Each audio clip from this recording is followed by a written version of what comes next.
దోపిడీ చేసిన దొంగల ముఠ కల్వకుంట్ల ఫ్యామిలీ అని నిజామాబాద్ ఎంపీ ధర్మపురి అరవింద్ విమర్శించారు. రేవంత్ రెడ్డి యంగ్ ముఖ్యమంత్రి అని జిల్లాలు గ్రామాలకి వెడితే సమస్యలు తెలుస్తాయని తెలిపారు. రేవంత్ కి బేసిక్ అడ్మినిస్ట్రేషన్ లేదని అన్నారు.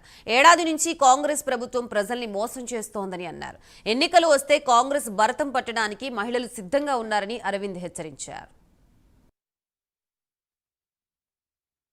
తెలంగాణని దోచేసుకున్న ముఠా కల్వకుంట్ల కుటుంబం అని ఆయన నిరూపించుకున్నాడు కాబట్టి ప్రజలు ఎల్లగొట్టేసిండ్రు. ఇక ఈయన రేవంత్ రెడ్డికి చెప్తా ఉన్నా, ఎంత ఆయన వయసు 52 ఉంటుంది, యంగ్స్టర్వి, ముఖ్యమంత్రి అయినవు, జిల్లాలకు పోవయ్యా, జిల్లాలకు పో.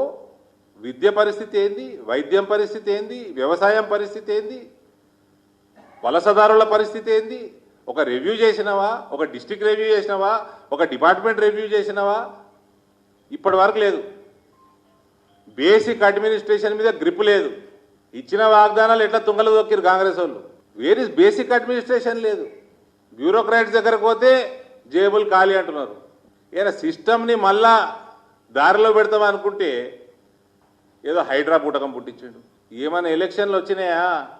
భరతారు కాంగ్రెస్ పార్టీ ప్రజలు, మహిళలు అందరూ. ఈ 4000 పెన్షన్ ఎటువైంది, 2500 ఎటువైంది, తులం బంగారం ఎటువైంది? అదే పాత దిక్కుమాల బస్సులలో ఎన్నిసార్లు ఎక్కాలి?